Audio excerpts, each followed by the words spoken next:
ఎవరి కోసం వెతుకుతున్నావు? మీరే ఆయన శరీరాన్ని తీసుకువెళ్లారా? మేరీ,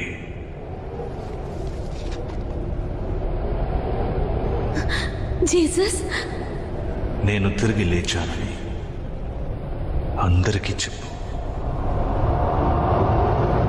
అందరూ వినండి, సమాధి తెరిచే ఉంది, ఆయన బ్రతికే ఉన్నారు. అది సాధ్యం కాదు. ఏంటి? నేను ఆయన చూశాను. అది ఇంకెవరైనా అయ్యుండొచ్చు. నేనేం పిచ్చిదాన్ని కాదు, నా కళ్ళతో చూశాను. పీటర్, నువ్వే నీ కళ్ళతో చూడు.